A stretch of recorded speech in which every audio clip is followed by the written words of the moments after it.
Corona के खिलाफ देश आज फिर एक बहुत बड़ी लड़ाई लड़ रहा है।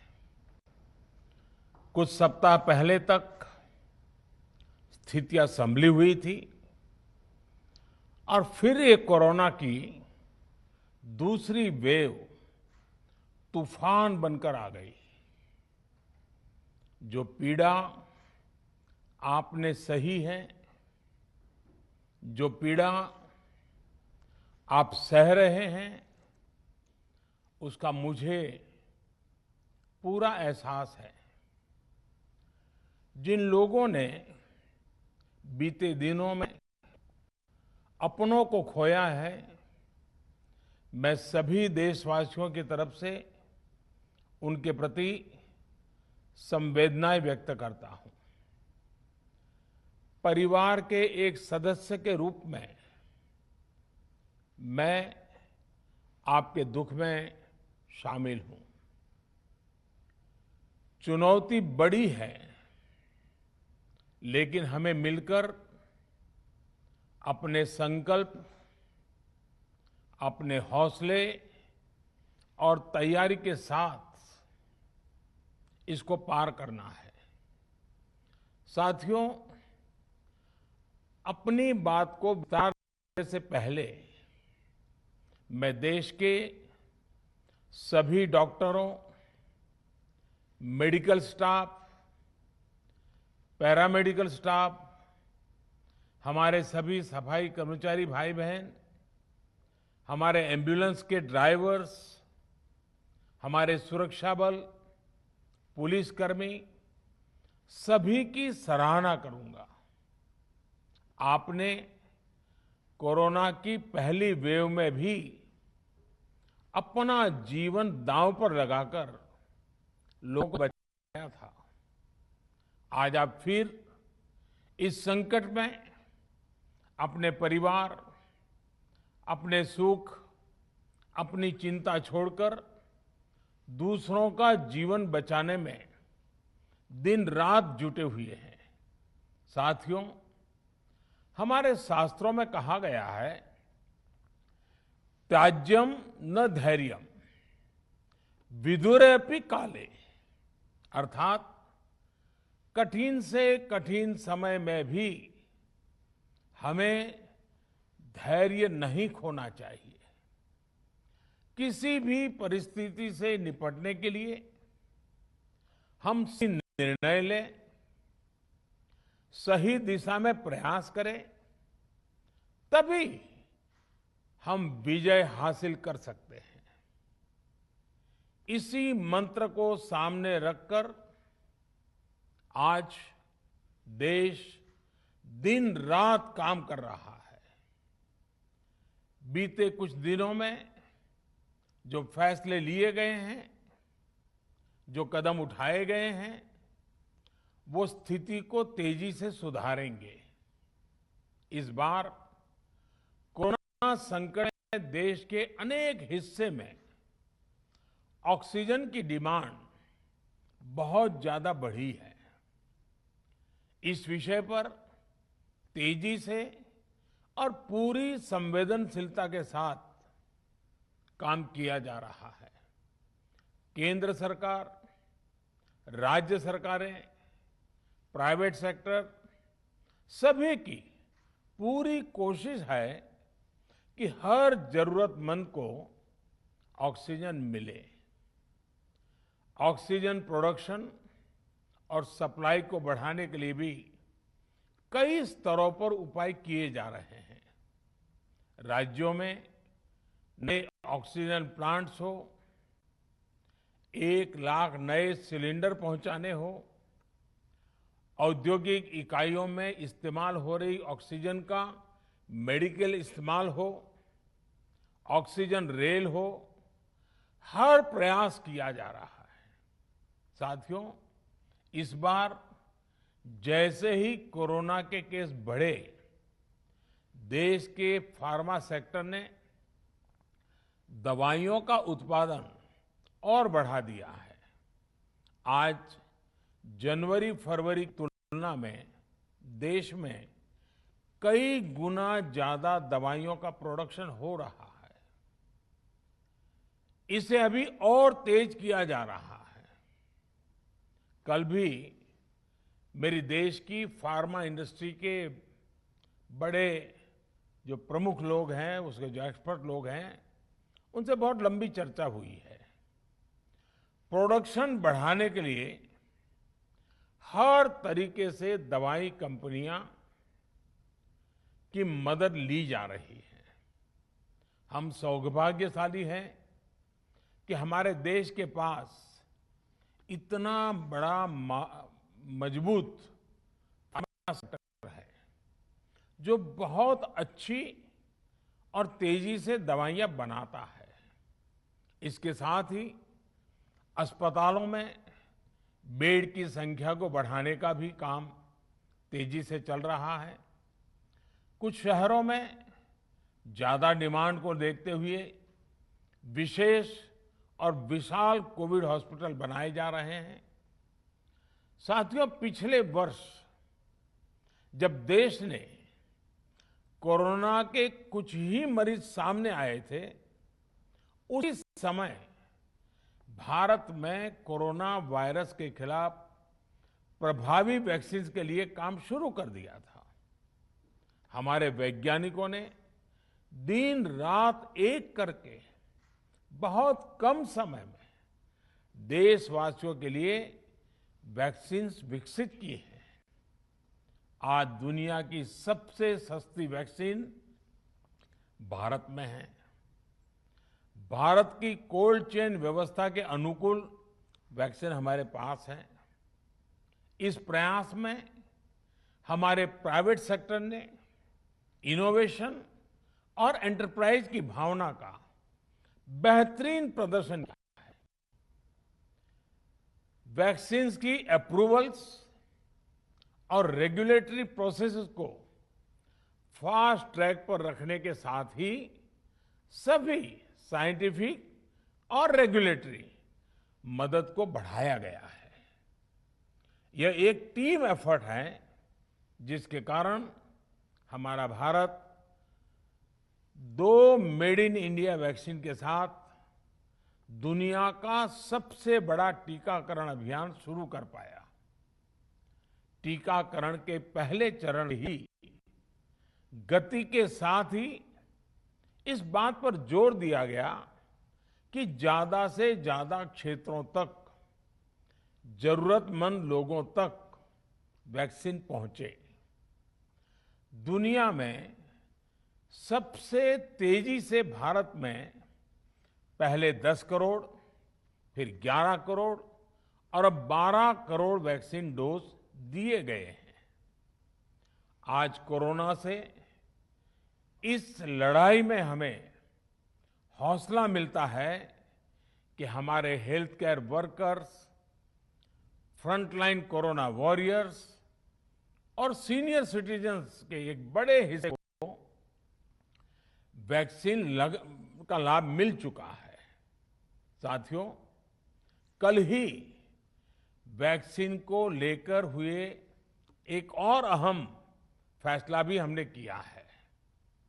1 मई के बाद से 18 वर्ष के ऊपर के किसी भी व्यक्ति को वैक्सीनेट किया जा सकेगा। अब भारत में जो वैक्सीन बनेगी उसका आधा हिस्सा सीधे राज्यों और अस्पतालों को भी मिलेगा। इस बीच गरीबों, बुजुर्गों, निम्न मध्यम वर्ग के लोग 45 वर्ष की आयु के ऊपर के व्यक्तियों के लिए केंद्र सरकार का जो वैक्सीन कार्यक्रम चल रहा है वो भी उतनी ही तेजी से जारी रहेगा। पहले की तरह ही सरकारी अस्पतालों में मुफ्त वैक्सीन मिलती रहेगी, जिसका फायदा, जैसा मैंने कहा, हमारे गरीब परिवार हो, हमारे मध्यम वर्ग, निम्न मध्यम वर्ग के परिवार हो, वो उनका लाभ उठा सकेंगे। साथियों, हम सभी का प्रयास जीवन बचाने के लिए है और जीवन बचाने के लिए तो है ही, प्रयास से भी ये है कि आर्थिक गतिविधियां और आजीविका कम से कम प्रभावित हो। प्रयास का तरीका यही रखा जाए। वैक्सीनेशन को 18 वर्ष की आयु के ऊपर के लोगों के लिए ओपन करने से शहरों में जो हमारे वर्कफोर्स है उसे तेजी से वैक्सीन उपलब्ध होगी। राज्यों और केंद्र सरकार के प्रयासों से श्रमिकों को भी तेजी से वैक्सीन मिले लगेगी। मेरा राज्य प्रशासन से आग्रह है कि वो श्रमिकों का भरोसा जगाए रखे। उनसे आग्रह करें कि वो जहां है वहीं रहे। राज्यों द्वारा दिया गया ये भरोसा उनकी बहुत मदद करेगा कि वो जिस शहर में हैं वहीं पर अगले कुछ दिनों में वैक्सीन भी लगेगी और उनका काम भी बंद नहीं होगा। साथियों, पिछली बार जो परिस्थितियां थी वो अभी से काफी भिन्न थी। तब हमारे पास इस वैश्विक महामारी से लड़ने के लिए कोरोना स्पेसिफिक मेडिकल इंफ्रास्ट्रक्चर नहीं था। आप याद करिए देश की क्या स्थिति थी। कोरोना टेस्टिंग के लिए पर्याप्त लैब नहीं, पीपीई का कोई प्रोडक्शन नहीं, हमारे पास इस बीमारी के ट्रीटमेंट के लिए कोई खास जानकारी भी नहीं। लेकिन बहुत ही कम समय में हमने इन चीजों में सुधार किया। आज हमारे डॉक्टरों ने कोरोना के इलाज की बहुत ही अच्छी एक्सपर्टीज हासिल कर ली है। वो ज्यादा से ज्यादा जीवन बचा रहे हैं। आज हमारे पास बड़ी मात्रा में पीपीई किट्स हैं, लैब्स का बड़ा नेटवर्क है और हम लोग टेस्टिंग की सुविधा को निरंतर बढ़ा रहे हैं। साथियों, देश ने कोरोना के खिलाफ अब तक बहुत मजबूती से और बहुत धैर्य से लड़ाई लड़ी है। इसका श्रेय आप सभी को, सभी देशवासियों को ही जाता है। अनुशासन और धैर्य के साथ कोरोना से लड़ते हुए आप देश को यहां तक लाए हैं। मुझे विश्वास है जन भागीदारी की ताकत से हम कोरोना के इस तूफान को भी परास्त कर पाएंगे। आज हम अपने चारों ओर देख रहे हैं कि कैसे कई लोग, कई सामाजिक संस्थाएं जरूरतमंदों तक मदद पहुंचाने में दिन रात जुटे हैं। दवाई पहुंचाना हो, खाने या रहने की व्यवस्था करनी हो, लोग पूरे मनोयोग के साथ काम कर रहे हैं। मैं इन सभी के सेवा भाव को आदरपूर्वक नमन करता हूं और देशवासियों से अपील करता हूं कि अधिक से अधिक मात्रा में इस संकट की घड़ी में देशवासी आगे आएं और जरूरतमंदों तक मदद पहुंचाएं। समाज के पुरुषार्थ और सेवा के संकल्प से ही हम ये लड़ाई जीत पाएंगे। मेरा युवा साथियों से अनुरोध है कि वो अपनी सोसाइटी में, मोहल्ले में, अपार्टमेंट्स में छोटी छोटी कमेटियां बनाकर कोविड अनुशासन पालन करवाने में मदद करें। हम ऐसा करेंगे तो सरकारों को न कभी कंटेनमेंट जोन लगाने की जरूरत पड़ेगी, न कर्फ्यू लगाने की जरूरत पड़ेगी और लॉकडाउन का तो सवाल ही नहीं उठता है, आवश्यकता ही नहीं पड़ेगी। स्वच्छता अभियान के समय देश में जागरूकता फैलाने के लिए मेरे बाल मित्रों ने बहुत मदद की थी। छोटे छोटे बालक 5वीं, 7वीं, 8वीं, 10वीं में पढ़ने वाले, उन्होंने घर के लोगों को समझाया था, मनाया था। उन्होंने बड़ों को भी स्वच्छता का संदेश दिया था। आज मैं फिर अपने बाल मित्रों से एक बात विशेष तौर पर कहना चाहता हूं। मेरे बाल मित्र, घर में ऐसा माहौल बनाइए कि बिना काम, बिना कारण घर के लोग घर से बाहर न निकले। आपकी जीत बहुत बड़ा परिणाम ला सकती है। प्रचार माध्यमों से भी मेरी प्रार्थना है कि ऐसे संकट की घड़ी में वो लोगों को सतर्क और जागरूक करने के लिए जो प्रयास कर रहे हैं उसे और बढ़ाएं।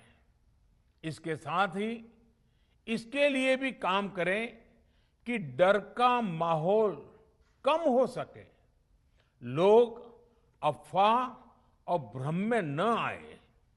साथियों, आज की स्थिति में हमें देश को लॉकडाउन से बचाना है।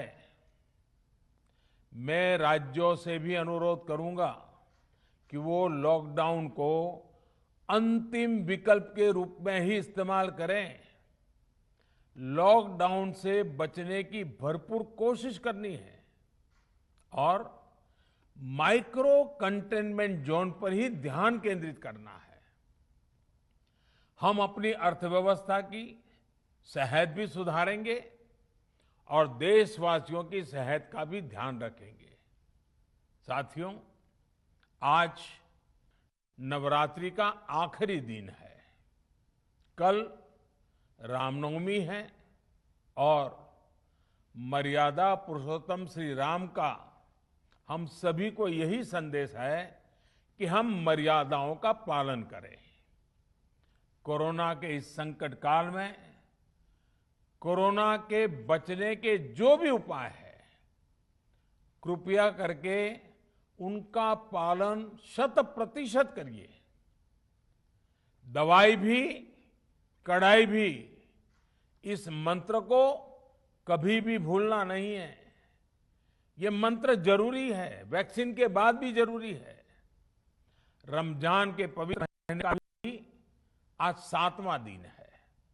रमजान हमें धैर्य, आत्मसंयम और अनुशासन की सीख देता है। कोरोना के खिलाफ जंग जीतने के लिए अनुशासन भी, उसकी भी उतनी ही जरूरत है।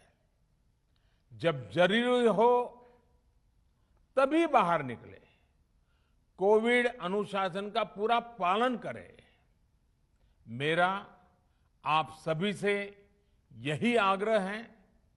मैं आपको फिर ये भरोसा देता हूं, आपके इस साहस, धैर्य और अनुशासन के साथ जुड़कर आज जो परिस्थितियां हैं उन्हें बदलने में देश कोई कोर कसर नहीं छोड़ेगा। आप सभी स्वस्थ रहें, आपका परिवार स्वस्थ रहे, इसी कामना के साथ मैं अपनी बात समाप्त करता हूं। आपका बहुत बहुत धन्यवाद।